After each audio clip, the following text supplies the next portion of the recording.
오늘 주신 하나님의 말씀은 전도서 3장 1절에서 14절까지 말씀입니다.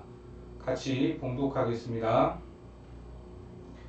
범사에 기한이 있고 천하만사가 다 때가 있나니 날 때가 있고 죽을 때가 있으며 심을 때가 있고 심은 것을 뽑을 때가 있으며 죽일 때가 있고 치료할 때가 있으며 헐 때가 있고 세울 때가 있으며 울 때가 있고 웃을 때가 있으며 슬퍼할 때가 있고 춤출 때가 있으며 돌을 던져 버릴 때가 있고 돌을 거둘 때가 있으며 안을 때가 있고 앉는 일을 멀리할 때가 있으며 찾을 때가 있고 잃을 때가 있으며 지킬 때가 있고 버릴 때가 있으며 찢을 때가 있고 꿰맬 때가 있으며 잠잠할 때가 있고 말할 때가 있으며 사랑할 때가 있고 미워할 때가 있으며 전쟁할 때가 있고 평화할 때가 있느니라. 일하는 자가 그의 수고로 말미암아 무슨 이익이 있으랴. 하나님이 인생들에게 노고를 주사 애쓰게 하신 것을 내가 보았노라. 하나님이 모든 것을 지으시되 때를 따라 아름답게 하셨고 또 사람들에게는 영원을 사모하는 마음을 주셨느니라. 그러나 하나님이 하시는 일의 시종을 사람으로 측량할 수 없게 하셨도다. 사람들이 사는 동안에 기뻐하며 선을 행하는 것보다 더 나은 것이 없는 줄을 내가 알았고 사람마다 먹고 마시는 것과 수고함으로 낙을 누리는 그것이 하나님의 선물인 줄도 또한 알았도다. 하나님께서 행하시는 모든 것은 영원히 있을 것이라. 그 위에 더할 수도 없고 그것에서 덜할 수도 없나니 하나님이 이같이 행하심은 사람들이 그의 앞에서 경외하게 하려 하심인 줄을 내가 알았도다. 오늘은 범사를 감사로 만들라 라는 제목으로 하나님 말씀 전하겠습니다. 오늘은 추수감사 주일입니다. 2023년 한 해에도 이런 일 저런 일들도 많았고 또 계획하신 일이 잘 된 것도 있고 안 된 것도 있고 때로는 원치 않는 사고와 고난 가운데 거하기도 했을 것입니다. 특별히 오늘 본문에는 우리가 살아가면서 겪을 만한 범사, 천하만사를 기록하고 있습니다. 한마디로 천하만사에는 다 때가 있다 이렇게 말씀합니다. 날 때, 죽을 때, 심을 때, 뽑을 때, 죽일 때, 치료할 때. 우리가 본문을 읽어봐서 알지만 이런 것들이 바로 인생이다 라는 말입니다. 돈이 많든 적든 건강하든 건강하지 않든 권력이 있든 없든 누구라도 이런 인생을 살아가고 있습니다. 그래서 우리가 기억해야 할 것은 아무리 좋은 일이라도 아무리 싫은 일이라도 거기에는 때가 있어서 다 지나가게 된다라는 걸 알아야 합니다. 우리가 좋은 일을 만나면 그 순간이 영원하기를 바라지만 영원하지 않습니다. 또 고통 가운데 놓여 있으면 그 순간 또한 영원할 것 같지만 그렇지 않습니다. 본문을 보시면 9절에서 11절까지를 보겠습니다. 일하는 자가 그의 수고로 말미암아 무슨 이익이 있으랴. 하나님이 인생들에게 노고를 주사 애쓰게 하신 것을 내가 보았노라. 하나님이 모든 것을 지으시되 때를 따라 아름답게 하셨고 또 사람들에게는 영원을 사모하는 마음을 주셨느니라. 그러나 하나님이 하시는 일의 시종을 사람으로 측량할 수 없게 하셨도다. 하나님이 모든 것을 지으시되 때를 따라 굳은 일도 어려움도 아름답게 하셨다 이렇게 말합니다. 우리가 만나는 범사가 이렇게 저렇게 변해가면서 굳은 일도 있고 좋은 일도 있지만 하나님께서 그것조차 아름답게 하시기 때문에 이것을 원하신다라는 겁니다. 계속해서 본문 12절에서 14절까지를 보겠습니다. 사람들이 사는 동안에 기뻐하며 선을 행하는 것보다 더 나은 것이 없는 줄을 내가 알았고 사람마다 먹고 마시는 것과 수고함으로 낙을 누리는 그것이 하나님의 선물인 줄도 또한 알았도다. 하나님께서 행하시는 모든 것은 영원히 있을 것이라. 그 위에 더할 수도 없고 그것에서 덜할 수도 없나니 하나님이 이같이 행하심은 사람들이 그의 앞에서 경외하게 하려 하심인 줄을 내가 알았도다. 사람들이 사는 동안 더 나은 것이 없는 줄을 내가 알았다. 이렇게 말하고 있죠. 이게 무슨 말입니까? 사람들이 살아가는 인생, 그 천하만사를 서로 상반되는 이 범사로 소개를 하면서 이것이 하나님의 선물이라고 말합니다. 왜 그렇습니까? 범사가 없으면 하나님을 경외할 수 없다라는 말입니다. 하나님이 이같이 행하심은 사람들이 하나님 앞에서 경외하게 하려는 것이다. 이렇게 말씀하지 않습니까? 이 말씀을 믿으시기 바랍니다. 신명기에서도 우리에게 만나를 주셨던 이유를 이렇게 말씀하고 있죠. 신명기 8장 3절과 8장 16절입니다. 너를 낮추시며 너를 줄이게 하시며 또 너도 알지 못하며 내 조상들도 알지 못하던 만나를 내게 먹이신 것은 사람이 떡으로만 사는 것이 아니요 여호와의 입에서 나오는 모든 말씀으로 사는 줄을 내가 알게 하려 하심이니라. 내 조상들도 알지 못하던 만나를 광야에서 내게 먹이셨나니 이는 다 너를 낮추시며 너를 시험하사 마침내 내게 복을 주려 하심이었느니라. 쉽게 말해서 하나님께 집중하게 하는 것, 그것이 목적이었던 겁니다. 그렇게 하나님을 향하면 무엇을 받습니까? 복을 받게 됩니다. 그러니까 우리가 만나게 되는 천하만사, 범사가 이렇게 저렇게 바뀌기 때문에 우리의 시선이 하나님께로 향할 수 있다라는 말입니다. 결국 누구나 만나게 되는 범사는 매 순간순간이 하나님이 주신 선물이 될 수 있는 겁니다. 그런 범사가 있기에 하나님을 경외하기 때문입니다. 이러한 다양한 순간들이 지나갈 때 이왕이면 기분 좋게 지나가는 것이 좋겠습니까? 오만 인상을 쓰면서 죽지 못해 사는 것처럼 이것이 지나가는 것이 좋겠습니까? 그렇죠. 기분 좋게 지나가는 것이 좋지 않겠습니까? 그렇게 되려면 무엇을 어떻게 왜 해야 할까? 그것을 기분 좋게 누리는 방법은 범사를 감사로 만드는 겁니다. 감사하면 됩니다. 그래서 신약에서 범사와 감사가 한 번에 나오는 말씀이 있죠. 우리가 자주 듣는 말씀입니다. 데살로니가전서 5장 18절을 보겠습니다. 범사에 감사하라. 이것이 그리스도 예수 안에서 너희를 향하신 하나님의 뜻이니라. 어떻습니까? 짧지만 이 한 구절의 말씀에 우리를 향하신 하나님의 뜻이 담겨 있다라고 말합니다. 이혜인 시인의 작은 기쁨이라는 시가 있습니다. 제가 읽어드리겠습니다. 사랑의 먼 길을 가려면 작은 기쁨들과 친해야 하네. 아침에 눈을 뜨면 작은 기쁨을 부르고 밤에 눈을 감으며 작은 기쁨을 부르고 자꾸만 부르다 보니 작은 기쁨들은 이제 큰 빛이 되어 나의 내면을 밝히고 커다란 강물이 되어 내 혼을 적시네. 내 일생 동안 작은 기쁨이 지어준 비단 옷을 차려입고 어디든지 가고 싶어. 누구라도 만나고 싶어. 고맙다고 말하면서 즐겁다고 말하면서 자꾸만 웃어야지. 그렇습니다. 우리는 살아가면서 작은 기쁨들과 자꾸 친해져야 합니다. 오늘 말씀에 이 시를 적용을 하자면 자꾸만 뭘 찾아야 됩니까? 감사를 찾아야 된다는 겁니다. 작은 기쁨이 비단 옷을 지어 입히듯이 작은 감사가 나를 하나님의 뜻 가운데로 인도한다라는 겁니다. 우리가 하늘 백성으로 가장 잘 살아가는 것이 무엇일까? 바로 하나님의 뜻대로 살아가는 것 아니겠습니까? 그러니까 범사에 감사하라는 것은 네가 내 뜻대로 살기를 바란다라는 말입니다. 우리 삶의 모습이나 주변 사람들의 모습을 볼 때 우리는 어떤 것을 보게 됩니까? 감사를 많이 하는 것 같습니까? 불평을 많이 하는 것 같습니까? 아마도 원망과 불평을 더 많이 하면서 살고 있지는 않은가?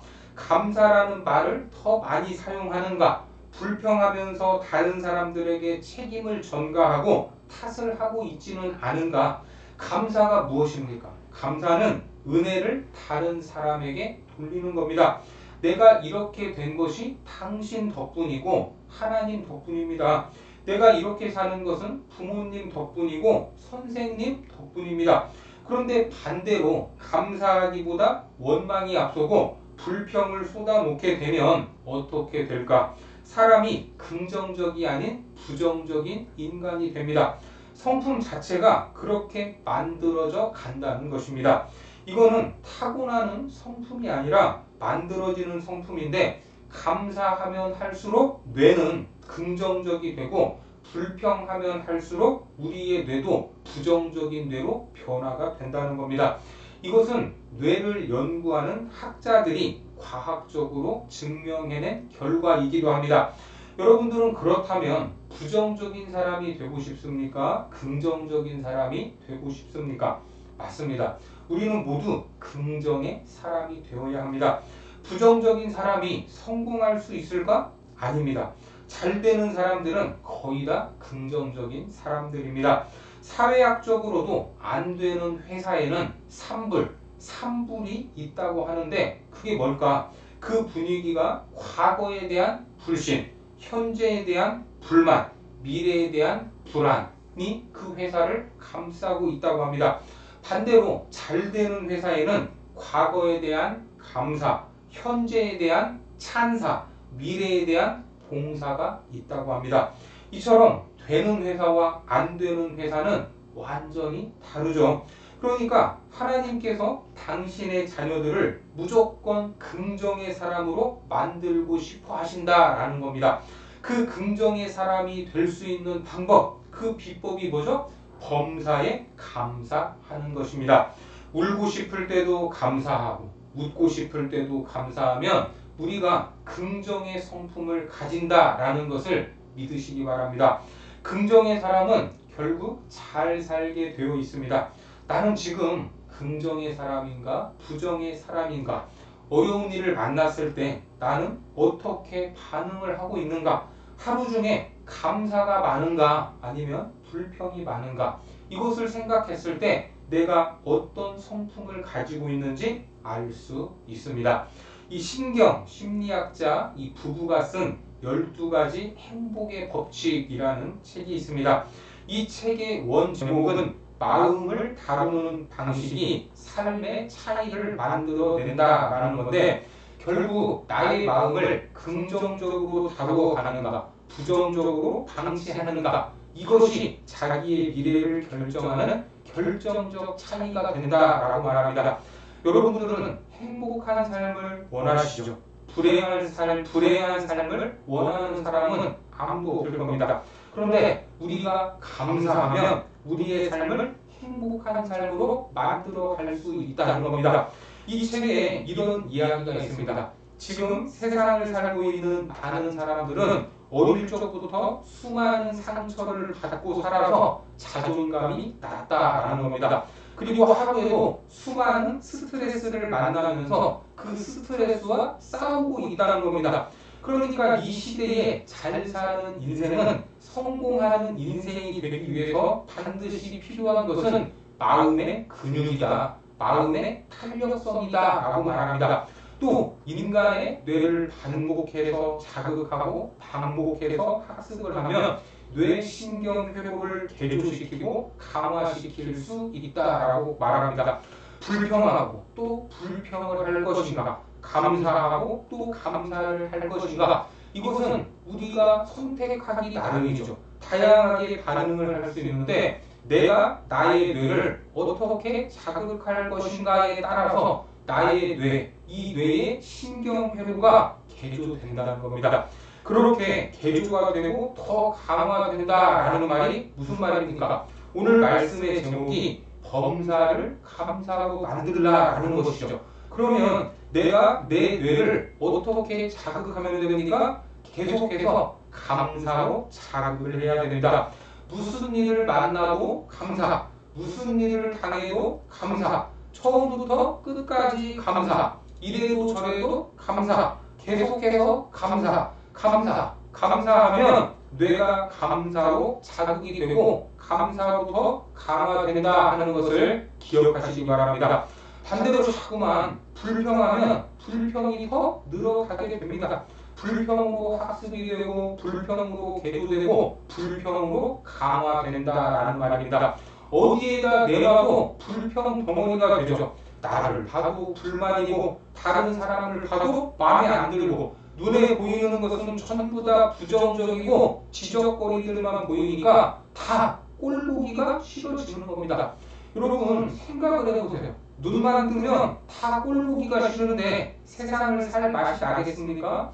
그런 사람이 어떤 공동체, 어떤 조직에 들어가도 환영을 받을 수 있겠습니까? 여러분들은 그런 인생을 살고 싶으십니까? 그럴 수 없다라는 겁니다. 그래서 우리는 긍정의 사람이 되어야 합니다. 허물이 없는 사람이 사실 어디에 있겠습니까? 하지만 그 허물을 걷어내고 하나님이 주신 그 사람의 장점을 볼 수 있는 눈이 우리에게 있어야 할 것입니다. 어둠 속에서 빛을 볼 수 있는 능력, 불가능 속에서 가능성을 찾을 수 있는 눈이 우리에게 있기를 바랍니다. 그런 인생이 잘 되는 인생입니다. 르네상스 시대의 레오나르도 다빈치, 미켈란젤로와 같은 사람들은 지금까지도 유명한 그림과 조각들을 만들어냈습니다. 그중 대표적인 것이 바로 이 다비드상이죠. 다비드상. 이 다비드상을 만든 르네상스의 거장이었던 이 미켈란젤로에게 제자들이 물었습니다. 선생님은 어떻게 이렇게 멋진 다비드상 같은 이런 작품을 창조해낼 수 있습니까? 이 질문을 던져대요. 그랬더니 미켈란젤로가 아주 기가 막힌 대답을 하는데, 창조라니, 다비드는 이미 대리석 덩어리 안에 존재하고 있어서 나는 대리석 안에 있는 다비드를 꺼내기 위해서 필요 없는 부분들만 쪼아냈을 뿐이다. 이렇게 말했다는 겁니다.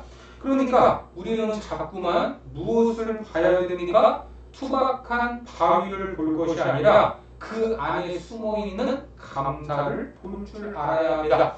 그리고 감사 외에 다른 것들을 하나 둘씩 깎아내고 제거하고 떼어내야 합니다. 힘들어서 감사할 일이 없어도 감사가 안 돼도 감사해야 된다라는 것입니다.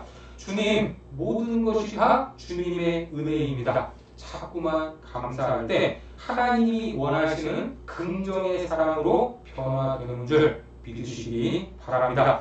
그런데 어떤 분들은 이런 이야기를 하면 나는 태어날 때부터 그렇게 태어나서 어쩔 수가 없다. 원래 성격이 그렇다. 성향이 그렇다. 내 MBTI가 그렇다라고 말을 합니다. 하지만 인간의 행동과 뇌를 연구하는 학자들은 거기에 동의하지 않습니다. 제니스 케플러니 쓴 감사하면 달라지는 것들이라는 책에서도 강조하는 것이 있는데, 무슨 일이든 두뇌를 자주 쓰게 되면 그 분야에서 능통해진다라고 말합니다. 그러니까 계속 감사하면 두뇌는 감사의 전문가가 되는 것이고, 계속 불평하면 두뇌는 불평의 전문가가 되는 겁니다. 그리고 그 일을 더 잘하려고 더 잘 해낸다는 겁니다. 감사하며 감사할 제목이 수없이 쏟아져 나오고 긍정의 기분이 형성되고 뇌의 회로가 그쪽으로 점점 더 강화되는 것입니다. 그러면서 감사는 일종의 정신훈련이고 선천적으로 감사하는 사람으로 태어나는 것이 아니라 계속해서 감사하고 자극하고 감사하고 반응하고 감사하고 학습하고 훈련하면 그렇게 만들어진다고 강조하는 겁니다. 그러면서 우리에게 무엇을 권장을 하느냐면 매일 감사의 일기를 쓰라, 이렇게 권면하고 있습니다. 그러니까 하나님이 범사를 말씀하시면서 그 안에는 우리가 좋아할 것도 있죠. 또 싫어할 것도 있습니다. 하지만 그럼에도 범사에 감사하라 이렇게 말씀하신 것을 보면 우리가 마주하는 범사가 내 생각에는 좋든 싫든, 화가 나든 기분이 좋든 짜증이 나든 찬송이 나오든 무조건 범사에 감사하라 이렇게 강조하는 것은 우리로 하여금 그것이 잘 사는 인생이고 그것이 성공하는 인생이기 때문에 그런 명령을 주신다라는 겁니다. 하나님이 우리에게 이런 말씀들을 왜 하십니까? 신명기 10장 13절을 보겠습니다. 내가 오늘 네 행복을 위하여 너에게 명하는 여호와의 명령과 규례를 지킬 것이 아니냐. 이 말씀을 믿으시기 바랍니다. 이것이 우리를 향한 하나님의 마음입니다. 우리가 잘 사는 것, 우리가 행복해지는 것, 그것을 위해 범사에 감사하라고 말씀하십니다. 떡이 생겼어요. 그러면 어떻게 하면 되죠? 그 떡을 감사히 먹으면 되는데, 아이고 지금 이 떡 먹으면 이따가 밥 못 먹어, 이러지 말라는 겁니다. 화사한 옷이 생기면 그냥 감사히 입으면 되는데, 아이고 야 이거 이 옷 입다가 때 잘 타게 생겼다, 그러면 빨래하기 힘들어, 이러지 말라는 거를 이러지 않기를 바랍니다. 우리가 밥 먹기 전에 감사 기도를 하죠. 그때 감사의 마음으로 식사하는 사람들에게는 어떠한 이 신체의 작용이 일어나는데, 이 내과 의사들이 이렇게 말합니다. 그때 감사 기도를 하면, 감사의 마음으로 감사 기도를 하면 질병을 예방해주고 면역력을 향상하는 안티셉틴이라는 물질이 뇌에서 분비된다고 합니다. 이 성분은 병균의 침입도 막아주고 항체도 만들고 일종의 방부제 성분으로 위장의 음식물 부패도 방지해 준다고 합니다. 여러분 놀랍지 않습니까? 과학적으로도 이렇지만 성경에서도 마음의 즐거움은 양약이다, 이렇게 말씀하고 있습니다. 잠언 17장 22절입니다. 마음의 즐거움은 양약이라도 심령의 근심은 뼈를 마르게 하느니라. 어떻습니까? 근심은 뼈까지 마르게 한다고 합니다. 그러니까 마음의 즐거움과 근심이 우리의 신체에도 큰 영향을 미친다라는 말씀이죠. 오늘 추수감사주일에 다시 한번 우리의 감사가 회복되기를 바랍니다. 본문으로 가셔서 12절과 13절을 보니까, 사람들이 사는 동안에 기뻐하며 선을 행하는 것보다 더 나은 것이 없는 줄을 내가 알았고, 사람마다 먹고 마시는 것과 수고함으로 낙을 누리는 그것이 하나님의 선물인 줄도 또한 알았도다. 그렇습니다. 우리가 이 땅을 살아가는 것 딱 한 번입니다. 한 번뿐인 인생은 하나님이 우리에게 주신 선물입니다. 그 삶을 사는 동안 우리는 기뻐하고 즐겁게 살아가면 됩니다. 먹고 마시고 수고하면서 낙을 누리는 것, 이것 또한 하나님의 선물이다 라고 말합니다. 하나님이 주신 이 땅에서의 삶, 이 아름다운 선물이 부정이 아닌 긍정적으로 변화되어 범사에 행복하고 즐거운 삶이 되고, 우리가 만나는 범사를 감사로 만들어내는 거룩한 백성들이 되시기를 주님의 이름으로 축원합니다. 기도하겠습니다. 하나님이 주신 선물 같은 인생, 그 삶을 행복하고 즐겁게 살기를 원하시는 하나님의 마음을 깨닫게 하시니 감사합니다. 또한 우리가 만나는 모든 삶, 범사에 감사하라고 하신 그 말씀에 순종하기를 원합니다. 감사를 통해 우리의 삶이 변화되게 하시고 행복이 배가 되게 하시며 선물 같은 이 아름다운 인생을 복되게 살아갈 수 있도록 축복하여 주옵소서. 예수님의 이름으로 기도드립니다. 아멘.